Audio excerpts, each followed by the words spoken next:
The year I entered the industry, the director slapped me. "You re-beautiful, but you re-poor. If you refuse to be with me, how can I give you any roles?" He said no one would come to save me even if I screamed at the top of my lungs, but the heir of the Hua family broke through the door and walked in. Everyone said I had become his mistress. In my first year of debut, I played the female lead. Only I knew he was the most upright and honorable person. Over the next 10 years, I won international awards and made my acting career flourish brilliantly. However, the Hua family was plotted against and was forced to sell all their cinemas. Ethan, once a proud man, fell on hard times and had one of his legs broken. When public opinions were running wild, I took the child I had secretly given birth to and returned to Hong Kong. After crossing the ocean, I finally saw Ethan. "Long time no see. I brought you a meeting gift." He didn't turn around. He had decided to commit suicide. What if that gift is a living child? Ethan's steps came to an abrupt halt. Welcome to listen to my full sweet love series novel. I'm the blogger and I'm Twilight's novel. Now let's start the main story. The moment I won the international award, everyone cheered for me. With a smile on my face, I walked onto the stage calmly, bowed deeply, and responded to the applause coming from all directions.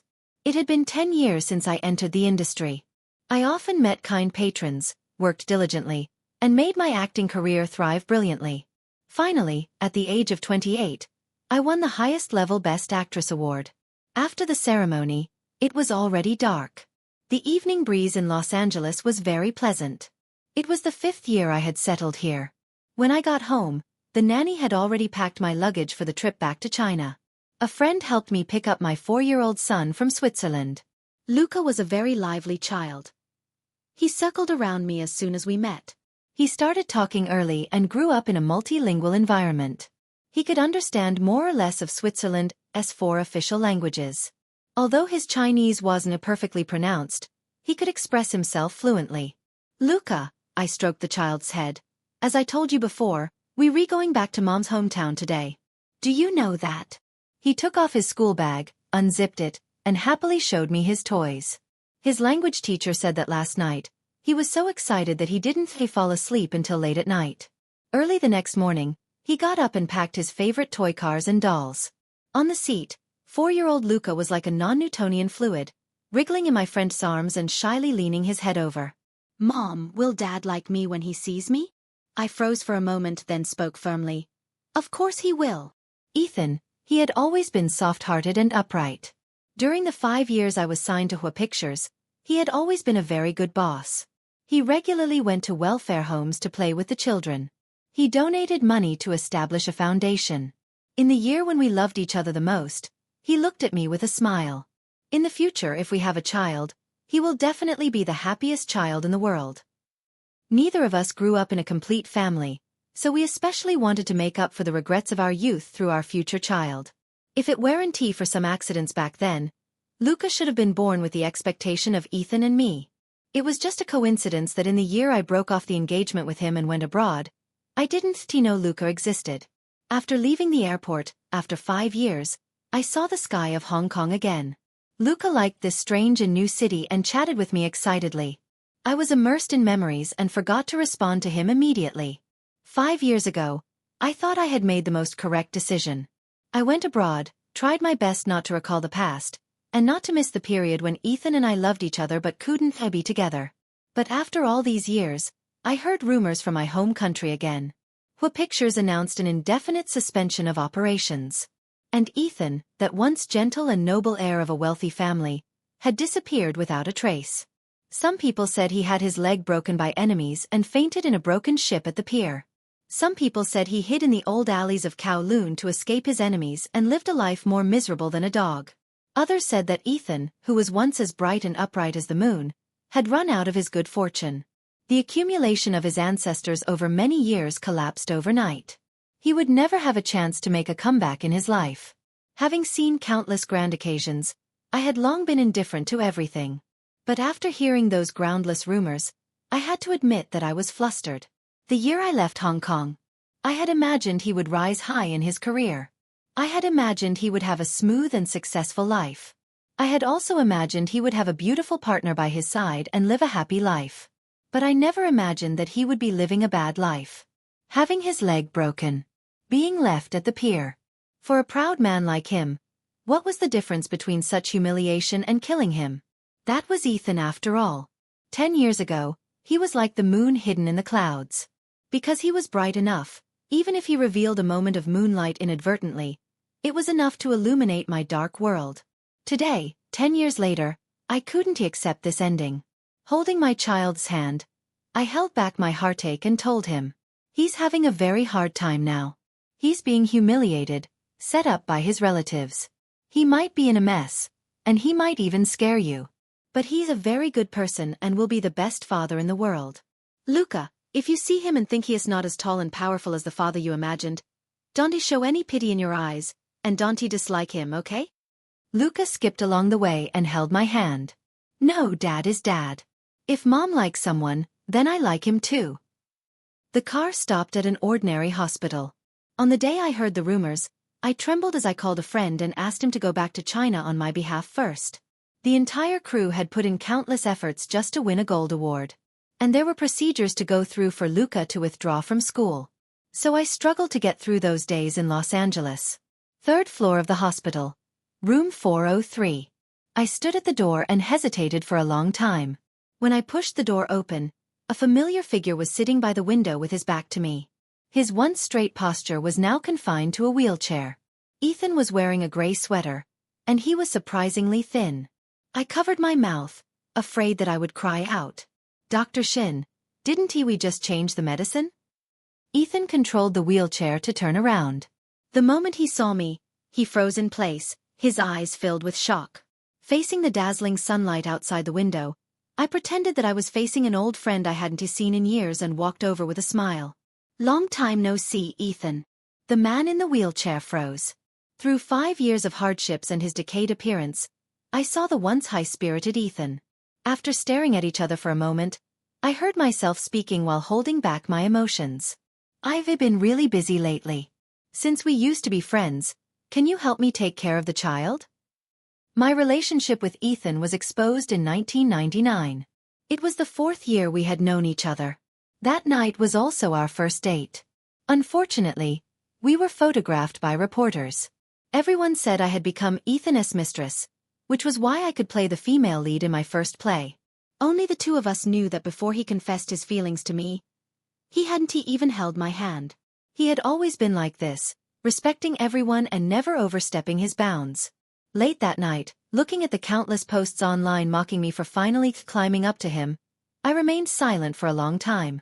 The next day, following my agent's advice, I planned to clarify the matter. Once the hype died down, no one would mention it frequently anymore. On the morning I was about to issue a statement, Ethan held a press conference and told everyone with a smile. Yes, she is the person I will marry in the future. That was our first date. I was the one who took the initiative to pursue Miss Eva. I had a secret crush on her for 2 years, and finally my wish has come true. I never expected Ethan to directly admit our relationship. After all, those young masters around him, even if they didn't like someone, would eventually marry ladies from prominent families of equal social status. But Ethan was so firm and so happy to tell everyone in front of the public that he wanted to marry me. The first time I met Ethan's family was at his grandmother's 80th birthday party. Being invited by the Hua family was considered the greatest honor in others' eyes. I dressed up carefully, stood beside Ethan, and was as nervous as if I were on a pilgrimage. The grandeur of the Hua family's old mansion exceeded my imagination. That feast could be called the most luxurious event in the past 30 years. Servants moved around quietly with thoughtful etiquette. Celebrities came and went, bringing generous gifts to wish Madame Hua a happy 80th birthday. With Ethan's introduction, I met his grandmother. She was much older than when she was interviewed by the newspaper in her early years, and she had lost some weight, but she was still in good health. Under the watchful eyes of everyone, Madame Hua was very polite to me. But that politeness was filled with obvious alienation. In the middle of the banquet, Ethan was called away by his grandmother to socialize with the guests. From a distance, I watched the granddaughter of the shipping tycoon walk towards Ethan with a wine glass in her hand. Miss Liang's manners were so elegant and her conversation was appropriate. Standing together, they seemed like a perfect match made in heaven. When Ethan left, someone nearby started gossiping, with sarcasm directed at me. The lights that night were so bright that they exposed me completely. In fact, I didn't need the whispers around me to remind me. I clearly knew that there was a gap between Ethan and me that I could never cross even if I spent my entire life. In my silence, a socialite who had secretly loved Ethan for a long time and had harassed him many times on the film set came over. "Do you believe it? He will break up with you sooner or later, because he is mine." I turned my head to look at her. "Oh, so you think I should not believe my boyfriend's words, but listen to yours instead?" I was well aware of the gap between Ethan and me, but I was willing to spend my entire life improving myself to try to bridge that gap. He had sacrificed so much to be with me and had taken the initiative again and again. I didn't want to back down. I also wanted to walk towards him step by step. Only in that way could I live up to such a good person like Ethan. After a while, Ethan led Miss Leong towards the seat where I was sitting. "This is the person I told you about, the one I had a secret crush on. You must have seen her many times on the screen. Now she is my fiancée." Miss Leong smiled and greeted me, and we even took a photo together. It turned out that she was actually a fan of mine. She had watched my first work Old Port of Nanyang over and over again. I smiled and responded, deeply impressed by Miss Leong's charm. She was so dazzling, brilliant, and elegant. Exactly the kind of person I hoped to become. In the evening, after the banquet, Ethan sent me home. We walked back for the last part of the journey. I honestly told Ethan that when I first saw him standing with Miss Leong, I felt envious and sincerely thought they were a perfect match. But from now on, I would never think that way again, and I would never push him away. Being suspicious was really underestimating Ethan's feelings. He said he would never betray me. I believed him. Not long after the birthday banquet, Madame Hua asked to meet me alone. In the backyard of the Hua family's mansion, she gently pushed a check in front of me. The number of zeros behind the figure made my eyes dazzle. Her tone of voice was full of superiority. But I had to admit that what she said was actually correct. This much money was something I would never have in my entire life. But for her family and her grandson, it was just a drop in the bucket. When Madame Hua saw me remain silent, she restrained her temper a little. "Miss Eva, you're a talented actress. Ethan appreciates you and helped make you famous. Our Hua Pictures is also willing to help others fulfill their dreams, but you must recognize your own position. I am giving you this money. It is not a small amount. After you get your graduation certificate from the University of Hong Kong next year, pick a country you like to further your studies. Don't stay in Hong Kong anymore. This money is enough for you to live a worry-free life for several lifetimes. You can choose to go to the UK or the US. You're a smart person. You should know that you and our Ethan are not from the same world." My face felt like it had been slapped hard, burning with pain. I didn't say anything and pushed the check back. My fate had already been changed because of Ethan's appreciation. I didn't want to take his love as a bargaining chip for money. That would humiliate not only me but also him. Madame Hua was 80 years old and had a very imposing presence. When she saw me push the check back, she sneered. "I am old now. I might not live for many more years, and my temper has also softened. If I had met you when I was young, I wouldn't have just sent you away with a check. I would have had 100 ways to make you go far away. For the sake of my grandson liking you, I've been very lenient to you. Ethan will inherit the family business in the future. His wife must be a lady from a prominent family who can help his career. Ethan's mother had a much better family background than you in her early years. She tried every means to marry into the Hua family, but didn't she end up getting divorced and leaving in embarrassment? You should take this as a warning."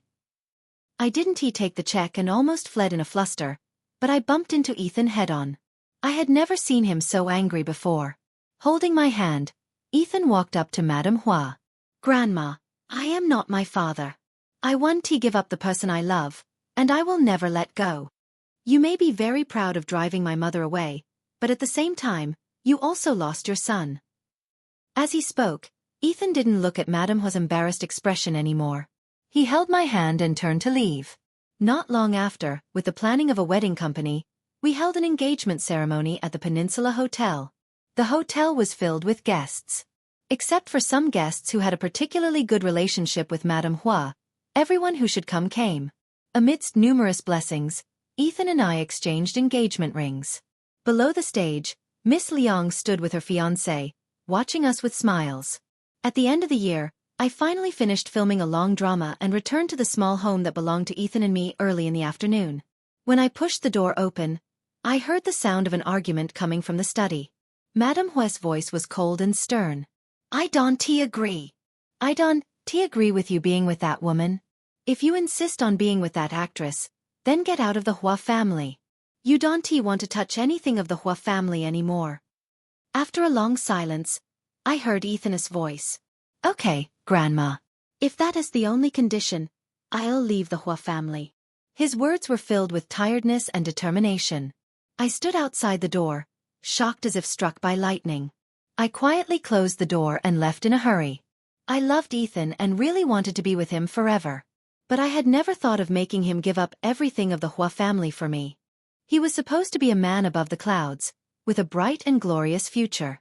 I couldn't let him lose everything because of me and become a laughingstock in the entire Hong Kong. The thought of leaving arose at that moment. I loved Ethan so much, just as he loved me. But precisely because I loved him, I didn't want him to give up anything for me. Madame Hua asked to meet me again. Her eyes were filled with hatred, and she tapped the marble floor with her cane. I hate you poor people so much. One abducted my son back then, and after so many years, another one comes out to abduct my grandson. Miss Eva, you young people always regard love as more important than anything else. If you insist on pestering my grandson, he will lose not only his family business but also his entire future. Didn't you say you love him? Show your attitude. Loving someone isn't to pushing him into a fire pit. It was obvious that Madame Hua avoided poor people like me like the plague. She thought it would lower her status even to look at me one more time. She stared at me fiercely with her cloudy eyes and spoke almost like a curse. If my grandson insists on marrying you, I'll hit my head to death in the Hua family's ancestral hall. Ethan is a person who values feelings. He may really love you, but I watched him grow up. Am I not more important to him than you are? Miss Eva, don't be so stubborn. If I die, you will be the murderer who forced me to death. There will be a life between you and Ethan. Do you think you'll still have a chance to be together in this life? Are you sure he won to hate you?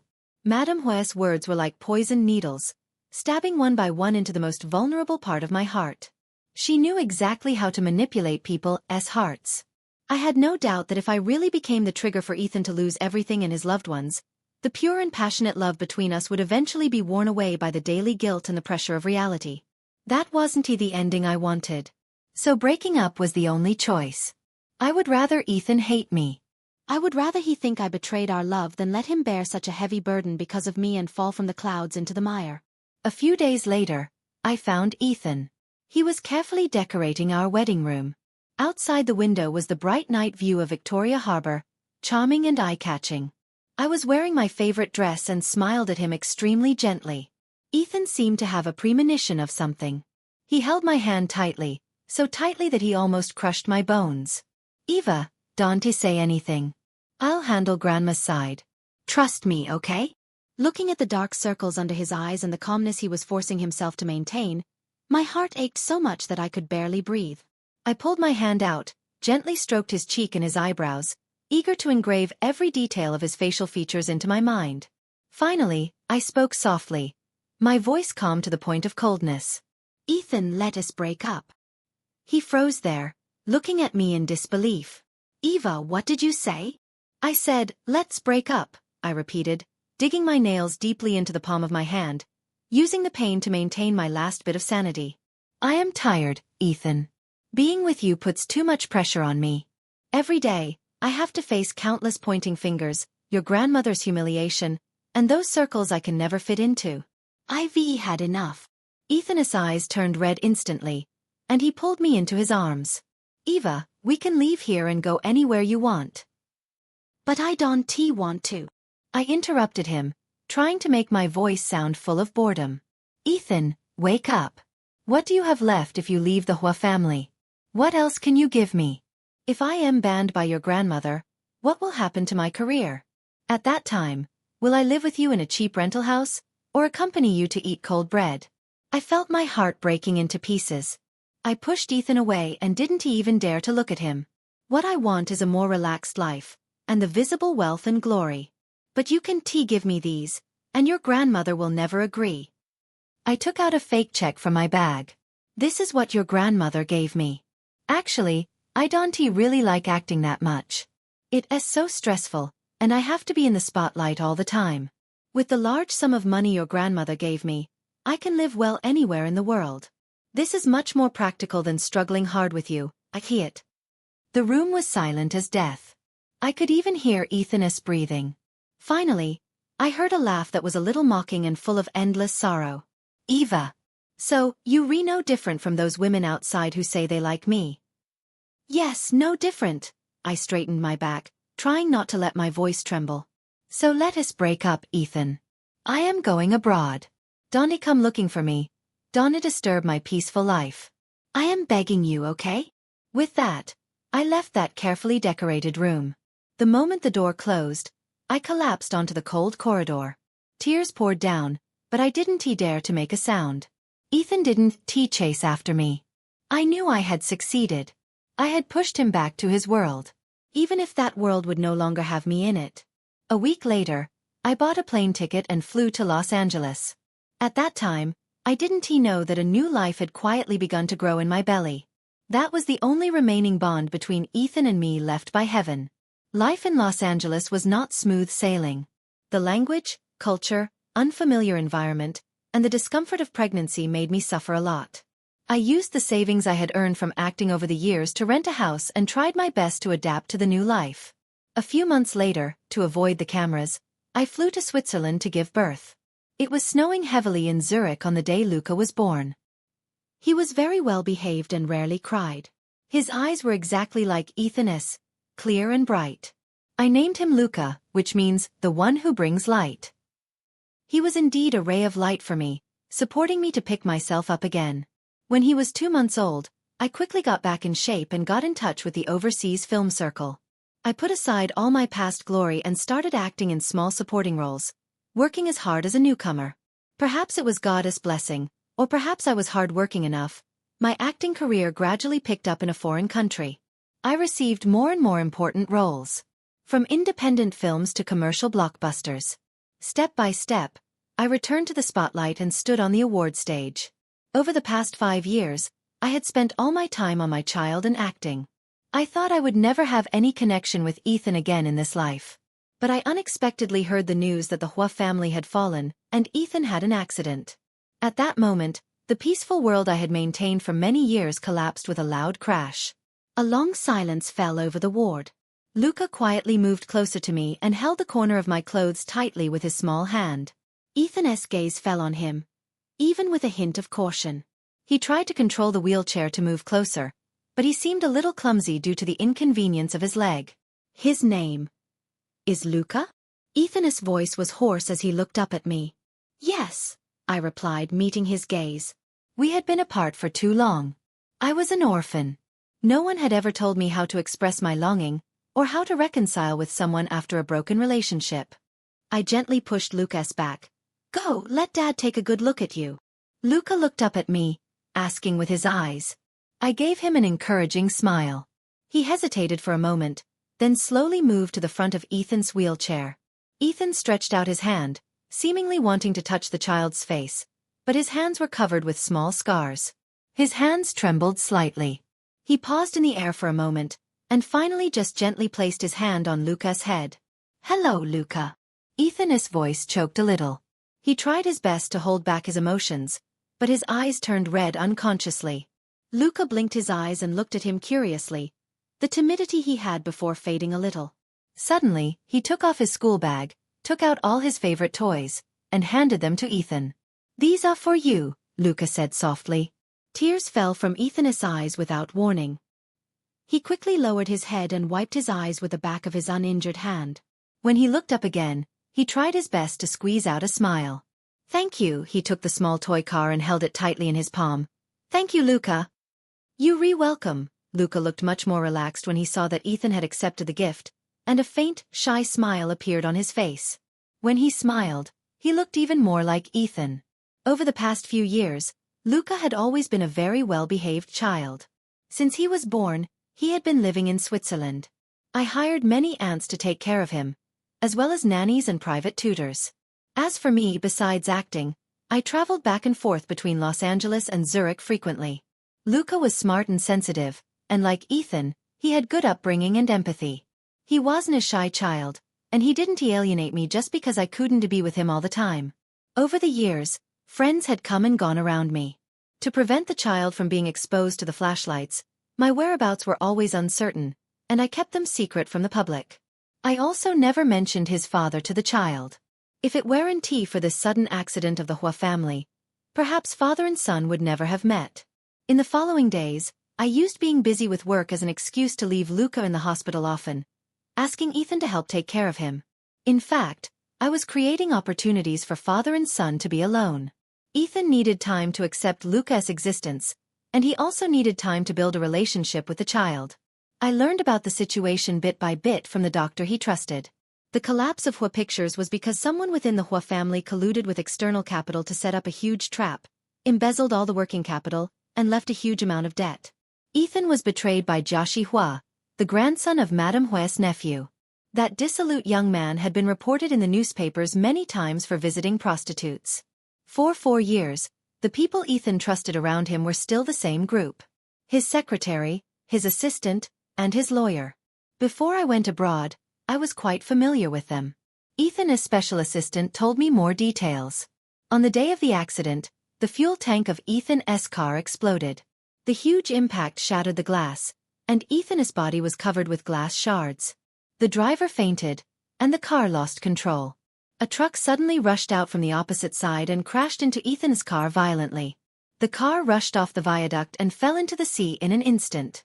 Ethan hit his head and suffered multiple contusions all over his body. His leg injury was particularly serious, resulting in his current inability to stand. After the collapse of the Hua family, Ethan's former friends avoided him like the plague, and his past glory vanished into thin air. Sitting in the doctor's office, I flipped through Ethan's medical records. When he first came here, his condition was even worse, Dr. Shin sighed. It wasn't just the leg injury. He was also depressed and had no desire to live. Being able to hold on until now is already a miracle. When I returned to the ward, Ethan was patiently listening to Luca chatter about the interesting things in his kindergarten in Switzerland. Luca's arrival seemed to be dispelling the darkness in his life little by little. But I knew this was far from enough. Financial hardship, physical disability, and that heavy sense of injustice still weighed on him like a mountain. Ethan didn't deserve such an ending. I wouldn't let him struggle in the mire for the rest of his life. A week later, I found a good international kindergarten in Hong Kong for Luca. Enrollment required parents' information, so I had to have a serious talk with Ethan about the future. In the ward, the nanny took Luca to the small garden downstairs as I had instructed. I closed the door and looked at Ethan, who was sitting by the bed. The afternoon sun cast a faint golden glow on his pale side face. In his hand, he still held the small alloy car Luca had given him, unconsciously rubbing it. He was silent for a moment, then suddenly looked up at me.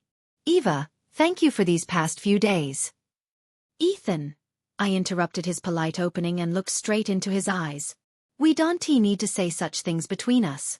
He pressed his lips together, looked away, and gazed out the window. "You should know about my situation," he said in a low voice. "Right now, I can't give you or Luca anything. Even a safe environment might be beyond my reach." "So what?" I asked calmly. "So?" He took a deep breath as if summoning all his strength. "So I'll have my assistant escort you abroad." "Ethan," I interrupted him. "Do you think I only came back this time to visit a friend?" "I came back to face this with you," I added finally. Ethan froze, then let out a bitter laugh. "Eva, what is the difference between me and a useless person now? I have nothing left, and I owe debts that I might never be able to pay off. Why would you?" "I am not the Eva I was 5 years ago," I said. "This time, I want to leave you behind again, and I want to let you face this alone." Ethan broke into a violent cough, his face turning even paler. "Don't say that, Eva. You don't owe me anything. Neither 5 years ago nor now. I've always been the one who didn't do enough. I'll figure out a way to pay the Hua family's debts, I said, ignoring his words and speaking on my own. Dr. Shen said there's still hope for your leg. We'll find the best doctors. And as for those who framed you. I paused, my voice turning cold. No one can take what is rightfully yours. However they took it, I'll make them spit it all back out. Ethan stared at me in shock, as if he didn't recognize me. 5 years had changed a lot. I was no longer the Eva who needed his protection, the one who stood helpless in front of Madame Hua. Now, I held multiple international awards and had my own connections and resources. Why? Ethan asked hoarsely, his eyes swirling with emotions. Eva, what about me is worth you doing all this? Did you come back this time because you pity me? Feel sorry for me? I walked over to him, knelt down, and looked him straight in the eyes, just like we had done countless times 5 years ago. Ethan, look at me. In this life, I would never sacrifice my own life out of pity for someone. I came back because leaving you 5 years ago didn't to give you a safe and smooth life. I had thought I had chosen the best path for both of us, but I was wrong. When people face difficulties, the first thing they sell off is luxury goods. For someone like me, who was born with so little, love was a luxury. So I gave it up first. I thought I had paved the way for Ethan's bright future. But he wasn't living well at all. I took Ethan's slightly trembling hand, which was resting on the wheelchair's armrest. I don't feel sorry for you. Sunlight streamed through the window and fell on our clasped hands. Hatred keeps people alive, but love gives people eternal life. My tears dropped to the floor. I love you. Never had I been so certain of my feelings. This time, I wouldn't give up anything again. Ethan stared at me. He didn't look away, nor did he refute me. Instead, he gripped my hand tightly in return. After 5 years apart, we embraced each other.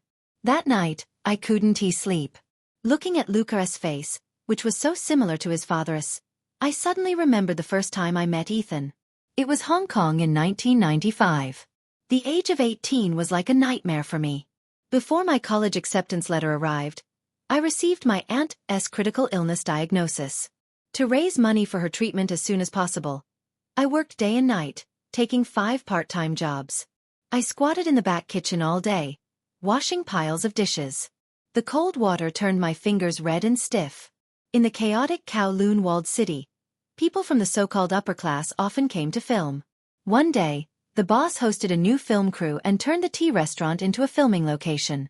A man, whether a producer or a director, sat down and ordered a herbal tea.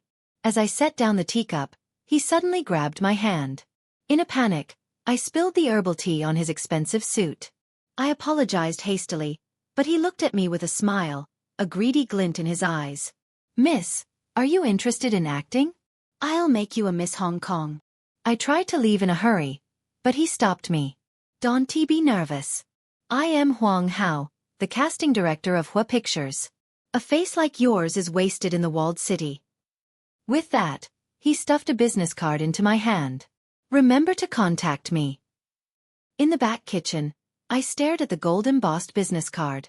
Thinking of my aunt lying in bed and the upcoming surgery fees, I hesitated. I had no parents. After my parents died, my aunt, who had been planning to get married, broke off her engagement. She had originally wanted to take me to her husband's family, but the man refused and even planned to sell me secretly. My aunt grit her teeth, called off the marriage, and took me to rent a small basement in the walled city, raising me bit by bit. Since childhood, I had vowed to study hard to change my fate and take care of my aunt. But before I could finish my studies, my aunt fell ill. She could die at any moment. I didn't have time to wait. 2 days later, with a reckless heart, I stepped into the most prosperous part of Hong Kong. The tall buildings were filled with the sweet smell of money mixed with desire, leaving me, someone who grew up in a slum, amazed. Wearing a dress I had bought on credit from a second-hand store, I stood in the audition room of Hua Pictures. The director who had given me the business card leaned on a sofa, lighting a cigar for himself. He looked me up and down with a smile, as if evaluating a commodity up for sale.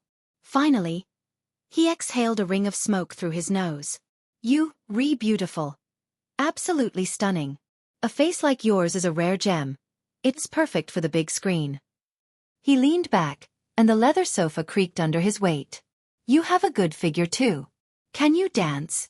I shook my head, bowed to him, and wondered what kind of role I could get. A stunt double, a character who gets slapped, anything, as long as it paid. The director's eyes roamed over me, and his smile grew wider. It is okay if you can dance. I'll find someone to teach you. He paused, then added, take off your dress. I want to check your figure. I froze. The other men in the audition room burst into laughter. In that moment, I finally realized I had walked into a trap. I was about to run away when two men who had been adjusting cameras stopped me. The director smiled, his face wrinkling. Being chased is good, but you have to see if it is appropriate in certain situations. If you want to act, being beautiful alone isn't enough. Without a sponsor to back you, where will you get roles? The contempt in his words was almost tangible. I was pinned against the wall. The director stood up. Don't even think about it. I am the second in command here. Today, even if you scream at the top of your lungs, no one will come to save you. The more I struggled and shouted, the louder their laughter became. This is my private office for casting. Who dares to break in without my permission? As soon as he finished speaking, someone kicked the door open. What's going on here? A deep male voice asked. I looked up and met a pair of profound eyes. The man was wearing a well-tailored black suit, exuding the aura of a wealthy young master, just like the heirs I had seen in luxury dramas. The director, who had been so arrogant just moments ago, hurried to his feet, a fawning smile on his face. Mr. Hua, this girl doesn't know the rules. I was just teaching her about acting. I am asking her a question. When did you get the right to speak? The man said, looking at me. I knew he was my only chance to be saved, so I shouted loudly. He wants me to take off my clothes. He said it's a necessary part of the audition. The audition room fell completely silent. The young man's eyes turned cold. Huang Hao, go to the finance department to settle your salary. And the rest of you, resign. Now. After everyone left, the imposing man apologized to me. I am sorry. Hua Pictures should never have allowed something like this to happen. I forced a bitter smile and pulled the door handle. It is fine. I was never cut out for this industry anyway. That was the first time I met Ethan. It wasn't until I saw a magazine that I learned he was the sole heir of the Hua family, only 22 years old. After graduating in Singapore, he had joined Hua Pictures to take charge of the company. What happened later felt like a dream.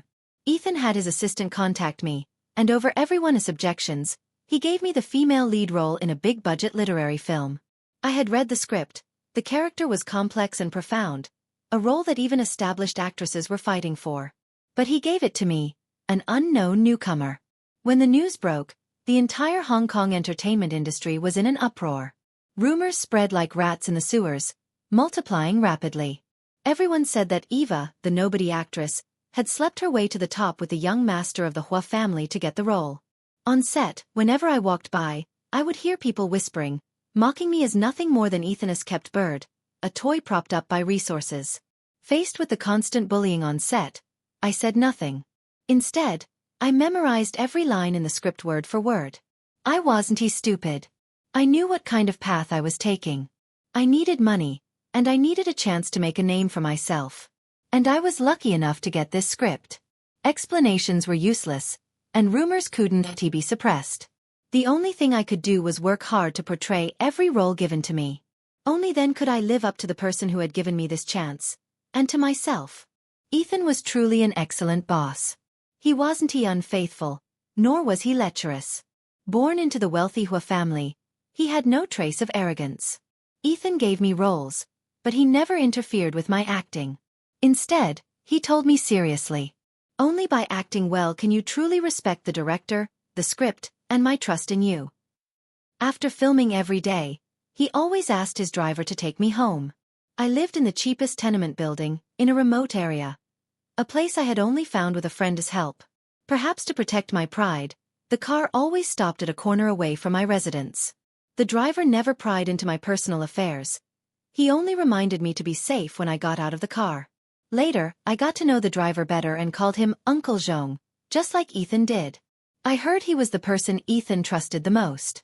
From taking Ethan to and from school as a child to driving him after he returned to Hong Kong to take over the family business, Uncle Zhong had always been Ethan's driver. Ethan often called me. The calls were never romantic, nor did they involve trivial gossip. He only asked how I was getting on with studying the script. He was a gentleman. But when it came to acting, he could be a little strict. Every time he visited the set, when I looked up and saw the expectation in his eyes, I couldn't help but want to act better, even better. Ethan said my eyes were similar to the female leadess in the script. He thought I had talent and deserved this chance. No one had ever praised me like that before. No one had ever told me that I was inherently worthy of something. He was the only ray of integrity and honor in my difficult early life. Filming the movie was tough. For the later scenes, the entire crew traveled across the ocean to Singapore. We didn't stay long in Singapore. After finishing the scenes there, we rushed to Penang, Malaysia. It was my first time traveling by sea, and my first time going abroad. Penang was filled with the humid scent of the Southeast Asian rainy season and the fresh aroma of banana sap. The movie told the story of a Malaysian Chinese woman. After her family fell into decline and she broke off her relationship with her wealthy husband, she was forced to leave her child with her husband. She returned to her hometown, and in the sweltering heat and heavy rains of Southeast Asia, she built a rubber plantation from scratch. Despite betrayal, economic crises, and illness, she eventually expanded her rubber plantation and processing factory, building her own business empire. It was a big-budget film spanning 30 years. For any actor, it was a huge challenge. I needed to portray the innocence of a young girl, the exhaustion of the female lead after marriage, the joy of returning to her hometown, and the hardships of building a business empire. Compared to Hong Kong and Singapore, the scenes in Penang were far more important. Staying in the room arranged by the crew, I worked twice as hard, pondering every look and every line of the female lead. I even asked the crew for the scripts of all the other roles and memorized every line. This way, I could better react to the other actors' performances and deliver my lines correctly on cue. This was my only chance to prove myself to Ethan.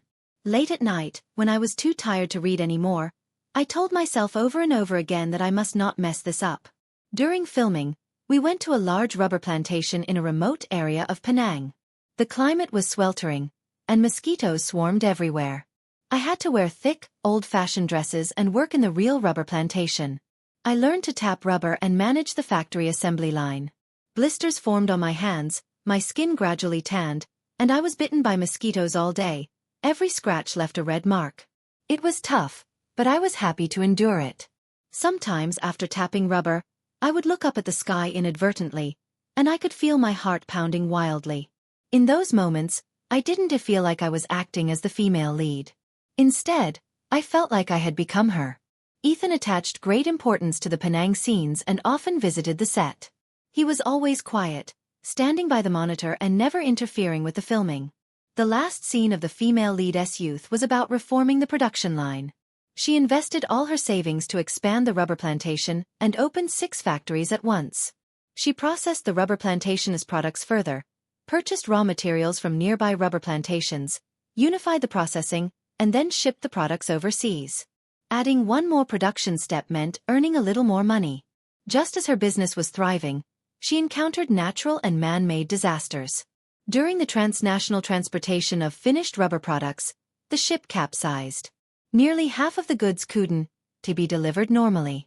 It was the heaviest loss in the female lead's entire entrepreneurial history, one that almost drained all her efforts. The entire crew waited for days, and finally, extreme weather arrived. I stood on the pier, listening to the workers' reports. My shoulders trembled uncontrollably, and I barely managed to hold onto a mast for support. The ship had capsized, the crew was missing, the workers had resigned, and the products couldn't be delivered on time. In that era, any one of these incidents could have crushed a plantation owner completely. I knelt in the mud, crying in despair. My heart ached, and I was engulfed by hopelessness. Even after the director called, "Cut," I couldn't pull myself out of the scene, still drowning in sorrow. In the pouring rain, a black umbrella was held over my head. A raincoat that smelled of aftershave was draped over my shoulders. Ethan helped me up from the ground. "It is okay, Dawn, to cry. You acted beautifully. All of us were drawn into the scene with you."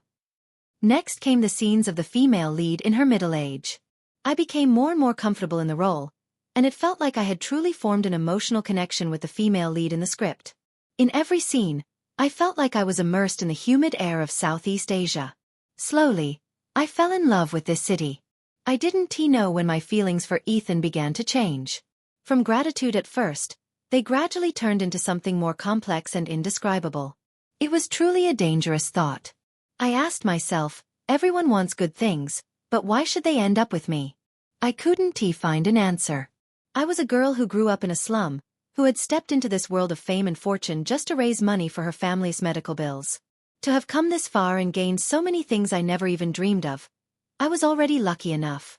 As for other things like love, I thought I should put an end to those thoughts completely. Sometimes, people can be too greedy, can they?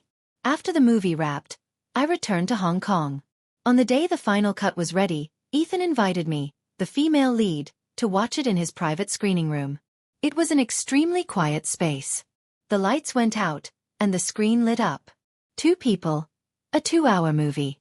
We held our breath, watching the female lead struggle, fight, fall, and finally stand up again in the tide of fate, writing her own legend.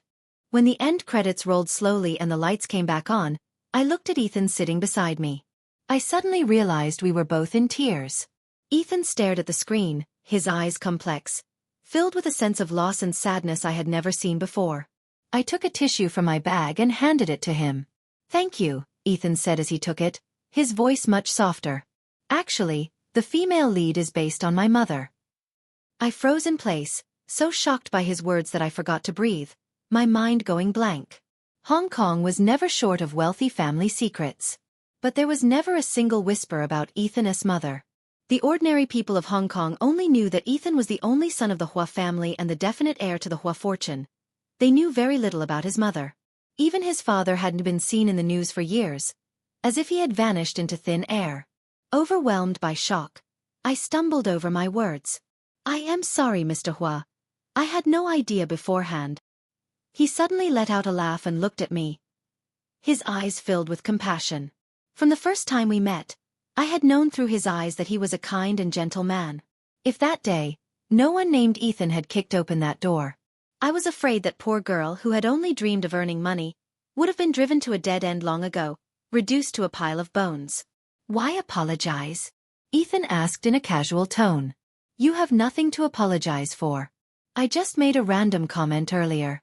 If I had told you before filming, you would have felt restrained instead, wanting to ask for my opinion, to find out what I thought my mother was like. But more often than not, you don't need to learn everything from others. Only when you stand in her shoes and understand all her past experiences with your own heart can you portray this role perfectly. The first time I saw you, I noticed you had stubborn eyes. That's the quality a film actor should have. So I was willing to give a newcomer a chance. And you acted even better than I imagined." After leaving the screening room, we had a few cocktails in a bar. Ethan opened up to me. "The movie isn't that different from reality. My father, he wasn't a heartless man, but there are things he really didn't do well. My parents loved each other very much, and they loved me too. But sometimes between people, there's always a lack of fate, a lack of understanding. It can all be summed up with just one word: love." After the divorce, my mother left the Hua family, returned to Penang, and started her own business. This movie is a tribute to her. I love her, and all these years, I've always admired her. I hesitated for a long time, then mustered up the courage to ask, "How is your mother doing now?" "She's doing well," Ethan said, a smile appearing on his face. "She's wealthy now. She has handed over the factories and rubber plantations to professionals to manage, and all her businesses have been upgraded. She currently lives in Singapore. As for her love life, she has a female companion now, and she's living a comfortable life." When he mentioned the female companion, the smile on Ethan's face grew brighter. While we were filming in Penang and Singapore, I went to see my mother often, every 2 or 3 days. In the end, her companion got tired of me and chased me back to the crew, telling me not to disturb their time together. Ethan could be quite humorous sometimes. As he talked, I laughed along with him. It was clear that he got along well with his future stepmother. "That's wonderful," I said. I sat there in silence for a long time, then suddenly sighed. Ethan was probably drunk. His eyes looked a little hazy. What did you say? I smiled and replied, nothing. I just thought this ending was perfect. Ethan was such a good person. He was a child of destiny, and he deserved completeness and happiness. So later, when I realized I had become an obstacle to him, I made the decisive choice to leave. I had thought it was an act of sacrifice. I never realized how wrong I was. A few more days passed, and Ethan became increasingly anxious. During another visit, he called out to me. Eva. Ethan pressed his lips together, his fingers tapping unconsciously on the wheelchair's armrest, as if he was plotting something. The rumors about my situation are terrible, and I'm sure you've heard a lot of them, he said, choosing his words carefully. But some things aren't as they seem on the surface. My heart skipped a beat. Like what? He met my gaze, his eyes swirling with emotions. Guilt, hesitation, and a hint of determination. Like my leg. He paused, as if observing my reaction. Wasn't he actually broken? My mind went completely blank. The injury is real, but it is far from being so severe that I need a wheelchair for the rest of my life, Ethan said with difficulty. Eva, I didn't want to use my injury to gain your sympathy or pity, and I didn't want to lie to you. I stared blankly at Ethan. He was still sitting in the wheelchair, but he had openly admitted he wasn't disabled. So all of this is? My voice felt tight.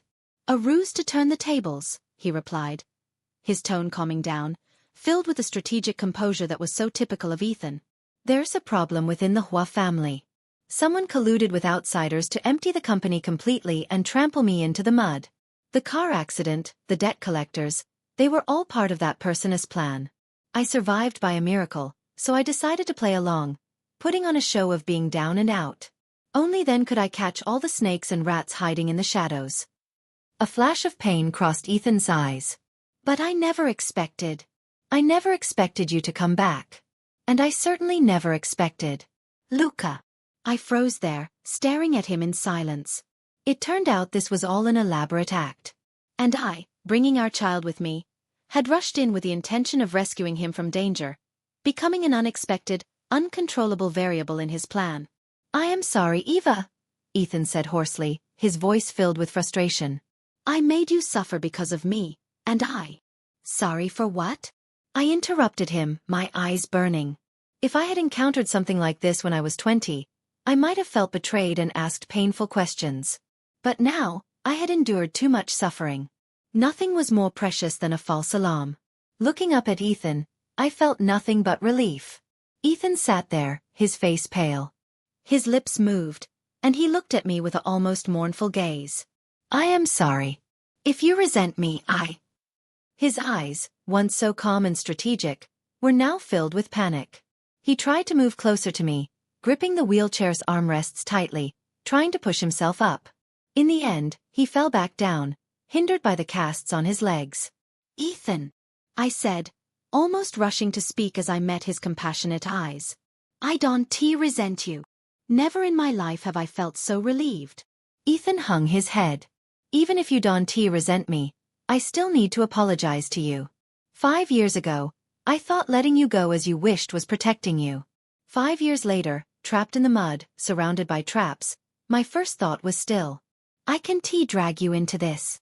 Ethan looked up, his gaze locking onto mine with a desperate honesty. I am used to solving everything on my own. I am used to planning alone when facing open attacks and hidden arrows. I spread false news, sat in this wheelchair, and watched as people I once trusted revealed their true colors one by one. I didn't want you to see all this dirty, ugly infighting, and I certainly didn't want you or Luca to be caught up in it. So at first, I hid the truth from you, and I even thought about sending you and Luca away. But I forgot, he said, regret filling his eyes. I forgot you are not a caged canary. You can soar in the sky alone, and you can walk beside me as an equal. The most hurtful thing in a relationship is being excluded, being lied to and not trusted. But I actually wanted to push you away. Every word struck my heart. This almost naked confession brought me to the verge of tears. The moment I saw you with Luca. Ethan's voice trembled. I was overjoyed, but also terrified. I didn't know how to tell you. I was afraid you'd hate me, and I was afraid you'd think I didn't trust you.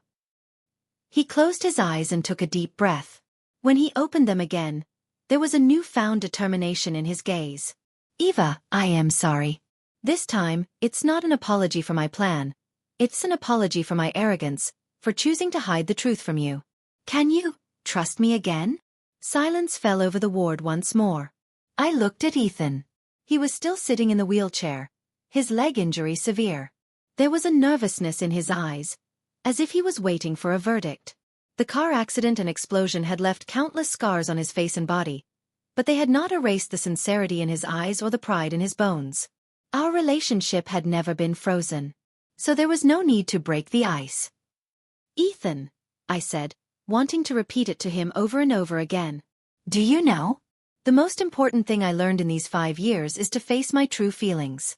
If you want something, fight for it. If you're afraid of something, overcome it. I want to keep questioning whether I'm worthy, or hold back in moments of doubt anymore. Face your heart. Admit your desires. If you want something, just pursue it. Who cares about being worthy, or not, about social status matching? If you don't fight for it when it is within reach, you will only be left with regret when it's truly gone. During the 10+ hours on the flight from Los Angeles to Hong Kong, I had already tasted the agony of anxiety and hesitation. I didn't want to experience it again. So this time, I would never leave, and I would never let go. I tightened my grip on Ethan's hand and asked, "How much longer will your plan take?" His body trembled violently, and he looked up at me in disbelief. You willing to forgive me? Ethan relaxed suddenly, his face filled with the joy of regaining something lost. Almost. The fish are almost in the net.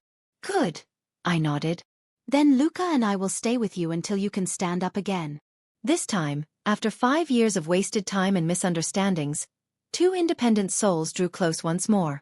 A month later, both the financial and social sections of Hong Kong's newspapers broke shocking news. Ethan, the heir to the Hua Group who had been silent for months, joined forces with the police and authorities to launch a thunderous crackdown. He arrested several senior Hua executives and external collaborators suspected of embezzling huge sums of money, engaging in insider trading, and plotting murder. Among them, the ringleader was Jiaxi Hua, a relative of Ethan.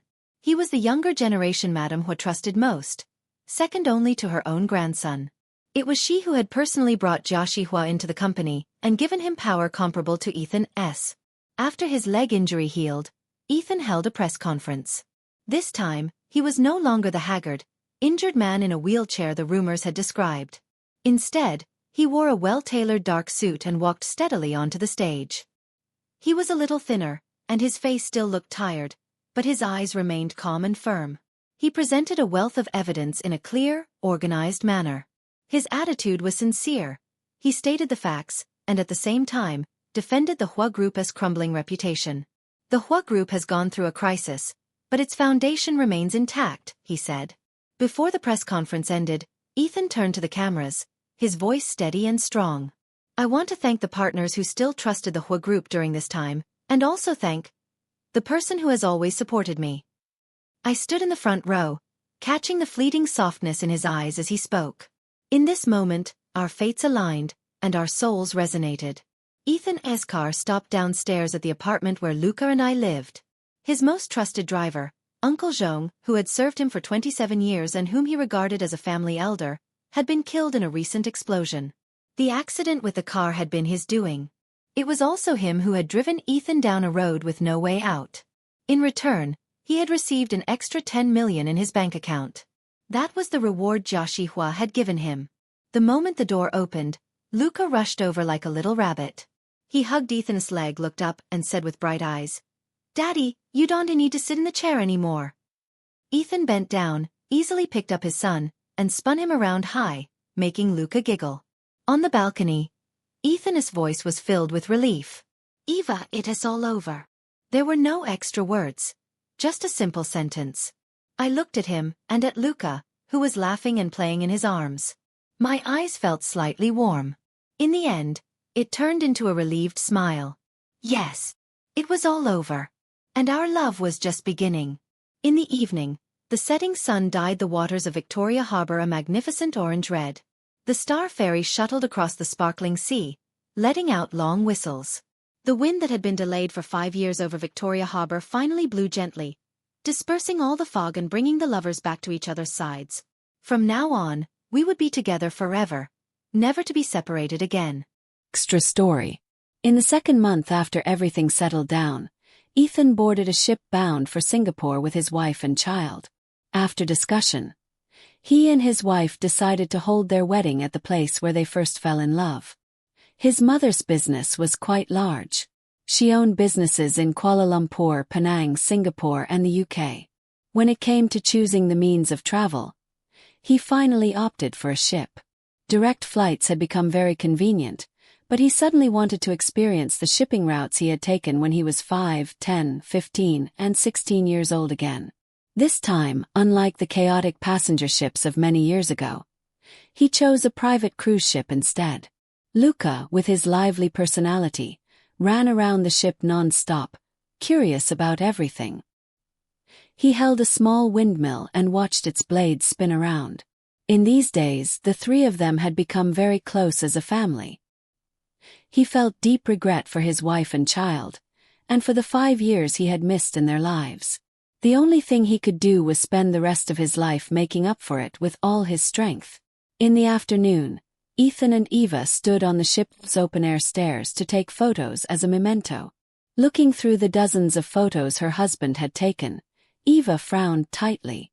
"This one foot's no good, and this one either. Ethan, did you even take these seriously?" When she got to the end, she gradually became satisfied. "This one is pretty good. And this one is nice too." Ethan stood beside her, putting his arm around her shoulders. "Of course it is. Don't you know what I am capable of? When I was 7 years old, I was already carrying a camera around to take photos of scenery." After receiving a few compliments, the corners of his mouth almost curled up to his ears. But adhering to the principle of being humble, Ethan pretended to cough a few times. "It's just a small matter. Actually, it's not that impressive. I can take even better ones later." The two sat on the stairs and exchanged sweet nothings. When their affection reached its peak and they were about to kiss each other, a small figure bounced out from the side. "Mom, what are you two doing?" Ethan smiled, picked up the curious little boy, and pointed to the side. "Look, there are a few seagulls over there." While the child turned his head, he gently planted a kiss on his wife's cheek. The two looked at each other and smiled, leaving Luca confused. "There are no seagulls. Birds. Did I go blind? Was Sin die Vogel?" Luca, in his confusion, mixed up languages, spouting words in Chinese, German, and English all at once, making his parents want to laugh. In the end, Ethan held the child tightly in his arms, patted his head affectionately, and summed up thousands of words into one sentence. "My good boy, why are you so silly?" Finally meeting the real person who inspired the role she had once played, Eva felt a little excited. Madame Chen was much more approachable than she had imagined. As soon as they met, she took Eva's hand and smiled as she handed over a meeting gift. Inside a folder were various equity gift agreements. Madame Chen had given almost half of her net worth. Eva froze in place and repeatedly declined. Madame Chen smiled and persuaded her. "Take it quickly. Ethan was thoughtless for not bringing you to meet us earlier." After dinner, Eva looked at the folder her son was playing with in his hand and opened it in surprise. Inside were still equity gift agreements. The recipient of this stack of documents was Luca. This was the other half of Madame Chen's net worth. The business empire she had built over the years was all given to the younger generation. Eva carefully put away the pile of documents, found her husband who was packing luggage in the room, and wanted to discuss a way to return the overly valuable meeting gifts from the elders. Ethan placed a pile of documents on the bed, flipped through them, and laughed out loud. "What is the big deal? Don't you return them? This is perfect. All my wealth is in your name, and my mother's wealth is also in your name.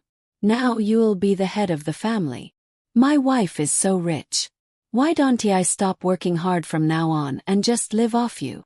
Eva was both amused and annoyed and scolded him softly. "Get out of here." The two laughed and messed around, and soon rolled onto the sofa. In the evening, the family played golf at a private golf course. Luca and the family's border collie excitedly picked up golf balls all the way. After handing the child to his grandmother, the legally married couple walked on the other end of the course. Eva sighed. Just now, when you were playing golf with your mother's female companion, I suddenly thought you two look quite alike, and you seem to have a good relationship. You don't feel awkward around each other at all. This must be what people mean by, only those who belong together end up in the same family. Ethan put his arm around his wife and laughed uncontrollably. Really? I think we look quite alike too. A lot of people have said that. After a while he suddenly said, actually that's my real dad, which shocked Eva so much that she almost thought he had a fever and was delirious. It is true, Ethan said as he walked and laughed. He's not my future stepdad, he's my real dad. The two chased each other and played around on the golf course. Eva asked repeatedly, half believing and half doubting, feeling like she was being tricked. Even until it got dark, she still couldn't figure out whether that man was her husband's real dad or his future stepdad. At night, Ethan climbed up the observation tower of his family's manor. Dad! He threw the extra iced drink in his hand to the middle-aged man who was looking at the scenery. Want some pineapple juice? How long will you stay this time? Hua Yuanzhou turned around, looked at his son, and there was a sense of relief in his eyes, like a father watching his son grow up. We'll leave after we hold the wedding and finish our honeymoon. Ethan walked over and teased. What? Do you think I am disturbing your time alone with my mom? Old Hua, you being petty. Hua Yuanzhou couldn't help but laugh. What are you talking about? I never said that. I am not alone anymore, so I want to disturb you too, Ethan said proudly. Ethan turned his head to look at the sky. Yeah, under the same circumstances, you did better than I did. That's why one was a legal husband, and the other became a nameless female companion after divorce. Old Hua, have you become a bitter man? The father and son had a very good relationship and always said whatever was on their minds. How could that be? Hua Yuanzhou replied sincerely. Your mother is graceful, resilient, and dares to love and hate. Back then I didn't do well enough. I let her down. Being able to rekindle our relationship is already a blessing I begged for. Whether he had a title or not no longer mattered. As they spoke, the two laughed heartily. Hua Yuanzhou looked at the distant sky and suddenly remembered many past events. In 1971, 22-year-old Hua Yuanzhou and Chen Mingyue wandered in the sea breeze blowing from the Strait of Malacca and met unexpectedly. This cross-border love that had crossed the ocean finally ended 7 years later. For some people, the moment they meet, their fate is already exhausted. Now, this was the best ending they could have after doing their best. To this day, being able to stay by the side of his beloved. Even without a title, he was already very, very satisfied. Before leaving for Singapore, Ethan had gone to a nursing home. He walked through the quiet corridor and arrived at a spacious and bright suite. An old lady wrapped in a cashmere shawl sat in a wheelchair, staring out the window in a daze. Her silver hair was neatly combed, and her side profile still showed traces of her former dignity. But her vitality seemed to have been drained away, exuding an air of exhaustion like a candle burning to the end. Ethan stood at the door and watched for a long time. Grandma! He walked forward and called out. The nurse walked out and closed the door.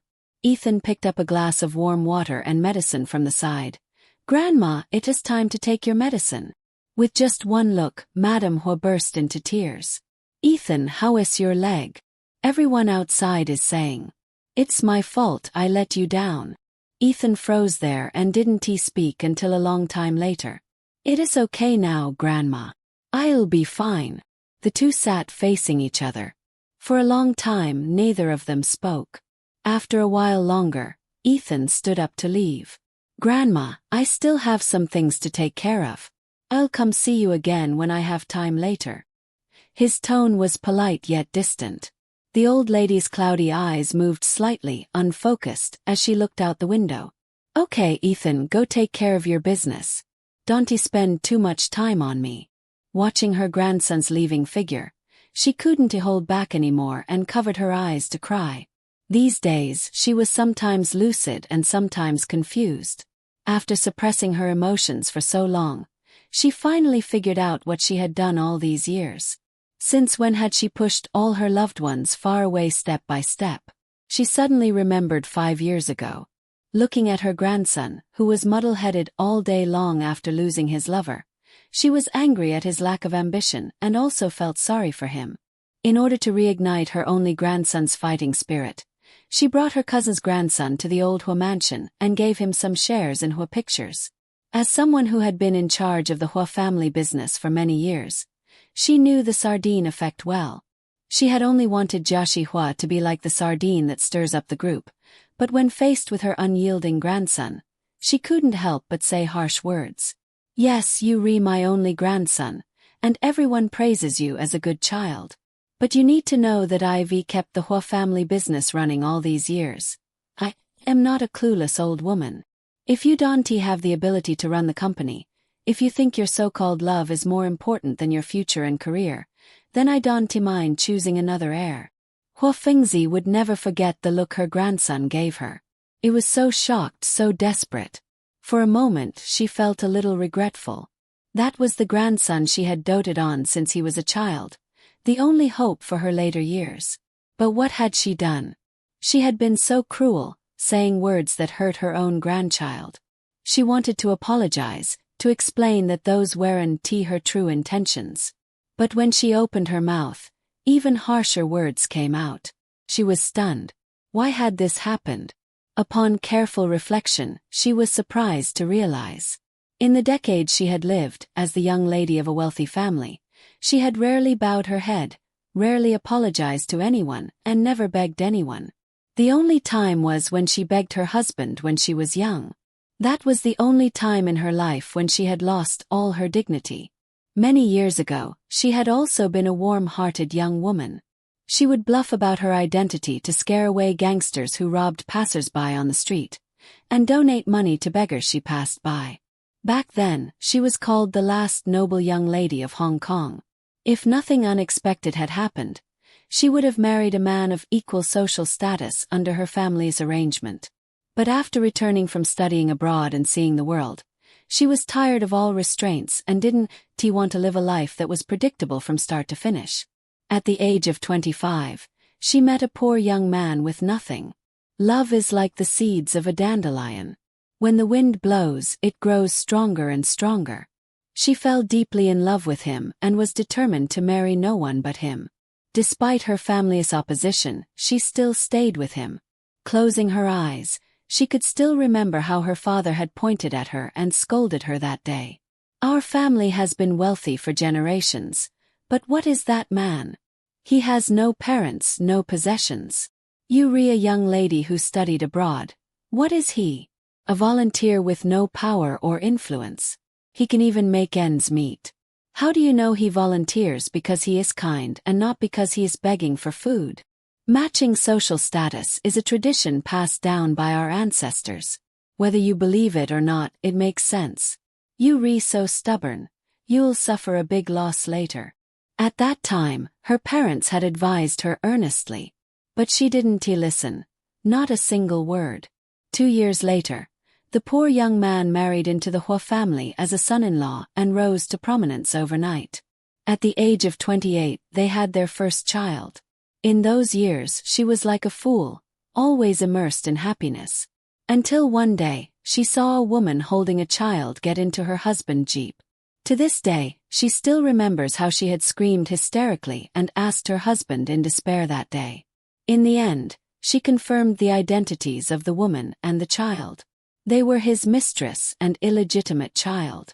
She stood there, unable to believe the truth. She had given that man almost everything. She had let him enter the Hua family, sent him to a top university to study. She had let him join the Hua group and even made him the general manager. She had given him everything she could, even wanting to hold her heart out in front of him. But in the end, this was what she got in return. Why?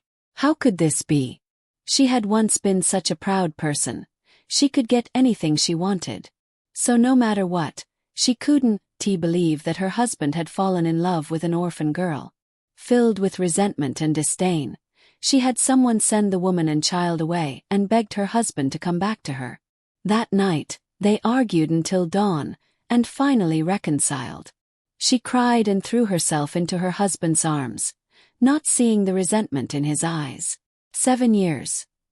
Exactly 7 years. Without her knowing, her husband, filled with hatred, had gradually taken control of the company. She would always remember that typhoon day. She sat at home, waiting anxiously for the driver to bring her 3 children back. In the end, all she got was a ransom call. The kidnappers spoke aggressively on the phone, claiming it would cost 20 million for each child. If she didn't want her children to become a pile of bones, she should wait at the abandoned pier. That day, she called her husband like a madwoman, but she never got through. Later, she found out that her husband had already bought a boat ticket and wanted to go abroad to rekindle his relationship with that woman. Over the 7 years, she had kept a tight watch on her husband. To escape successfully, that cunning man had planned a kidnapping. He had hired the famous Green Dragon Gang and sent more than a dozen gangsters to kidnap their 3 children. All just to delay his wife and buy himself enough time to leave Hong Kong. That day, carrying 60 million in cash, Hua Fengzi rushed to the pier. She waited from noon to afternoon, and from evening to midnight. She never saw the kidnappers appear, and she couldn't get through to them on the phone. The next day, she begged almost everyone she knew and asked the police to help her find her children. She was even willing to eat vegetarian food and recite scriptures for the rest of her life, just to pray for her children's safety. But heaven did not favor her. On the 3rd day, in a broken ship at the pier, she saw the bodies of her eldest son and eldest daughter, and her youngest son, who was on the verge of death. The police inspector told her that after her husband had successfully boarded the ship, he had not paid the gangsters from the Green Dragon Gang. Those short-sighted gangsters had killed the children. They had broken the arms of the 2 older children, watched them struggle, and then ended their lives quickly. As for the youngest son, who was only over 1 year old, he couldn't remember anything and had no ability to resist. He was so scared that he couldn't even cry, and in the end he was spared. Hua Fengzi almost cried blood. At that moment, she finally believed her parents' words. She secretly swore that she would make those who killed her children pay the price. After the several gangsters from the Green Dragon Gang who had participated in the kidnapping were arrested, she spent a large sum of money to have someone take good care of them in prison. As for her husband, who had successfully reunited with his mistress overseas, she didn't let him off easily either. She offered a high reward and issued a bounty order, and finally sent their whole family to their deaths. In 2 years, she had completed her revenge. Vengeance had been taken, and the hatred in her heart had been resolved, but it couldn't bring back her 2 children who had been tortured to death. Holding her weak and sickly youngest son, she called his name over and over again. Yuan Zhou. Yuan Zhou. This was her only remaining child. He had been born when she was 33, which was almost considered advanced maternal age at that time. Patting the child's head, she swore over and over again. In this life, she would never let her child suffer any more hardships. She would never let her child walk the same wrong path she had taken. After crying for a long time, Hua Fengzi finally stopped. She looked at her dry and sallow hands and counted the bitterness and resentment she had held all these years. She had always looked down on everyone from above. She had always despised everything. She had never looked down on any poor person. Had she really been wrong? All these years she had torn apart 2 generations of people. Her talented youngest son Hua Yuanzhou and his wife Chen Mingyue. Her grandson Ethan, whom she had doted on since childhood, and the actress Eva. Had she really been wrong? When she cried so hard that she could barely breathe, she suddenly remembered that her grandson had also been in a car accident 5 years ago. It was the 2nd year after Eva went abroad. Her grandson lay in the ICU on the verge of death. She sat in front of the ward and promised her grandson over and over again that as long as he woke up, he could marry anyone he wanted, and she would never force him again. Heaven rewards the diligent. The child she had doted on since he was a baby finally woke up. But when he wanted to go find his fiancé, she broke her promise again. That day, she threatened to die, putting a knife to her own neck and forcing him not to take a single step out of Hong Kong. Her grandson, who had always been calm and composed, knelt in front of her and cried like a child. "Grandma, I've always known you love me.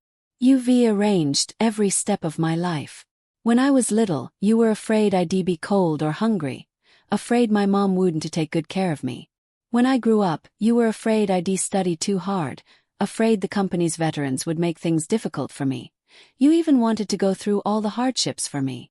I know you love me, but I am also a human being. I'm really stuck in the middle. You drove my mom away back then, and my dad hasn't been truly happy for half his life. He's always lived with regret and guilt. Grandma, why do you have to repeat the same mistake and drive my lover away too? Is it just because they have no money and no prominent family background that my mom and my fiancé, their lives are only worthy of being looked down upon and disposed of by you?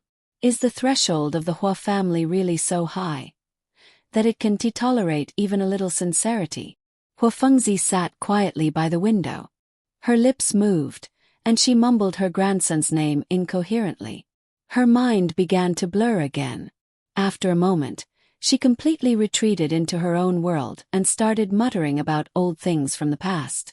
The names and times were all muddled, and she couldn't even remember who she was. She only remembered that she had a grandson whom she loved very much. When her Ethan was little, she always held him carefully, never getting tired of looking at him. Back then, the well-behaved and sensible Ethan was very close to her. When kneeling at the Mazu temple, he would pray for Mazu to bless her good health. When he encountered difficulties in his studies, he would cry and hide in her arms. When her eyesight faded with age, he would smile and read the newspaper to her. That was her grandson whom she had loved for nearly 30 years. That was the heir she had carefully raised and been proud of. After everything ended, it was already dark. She brought her cousin's grandson to the old Hua mansion. She kept giving him power, letting him take charge of several branch companies. She turned a blind eye to his exclusion of her own grandson. At first, she had only wanted her own grandson to realize that he wasn't the only heir, to make him feel a sense of crisis and work harder. But Jiaxi Hua, the cousin's grandson she had single-handedly promoted, was an ungrateful villain with a wolf's heart. When a wild wolf is raised bit by bit, no one is willing to be an ordinary person. When a conspirator faces an upright heir, there was no suspense about who would win or lose. Jiaxi Hua had stolen her official seal, sold the company's secrets, and joined forces with 3 of the company's shareholders to sideline her proud heir. He had even planned an explosion and a car accident. The fuel tank suddenly caught fire, and the car rushed towards the viaduct without warning. Her grandson, whom she had doted on like a treasure, her Ethan, was covered in blood when he was rescued. He had suffered a severe head injury and almost lost a leg. Her sardine plan had finally turned into a sharp sword, stabbing her most beloved grandson deeply. She regretted it. To this day, she tasted the bitterness of regret again. But her grandson had been completely pushed away by her. It turned out that family affection could also have a fleeting beginning and a sad end. In this life, he would never trust her again and never forgive her.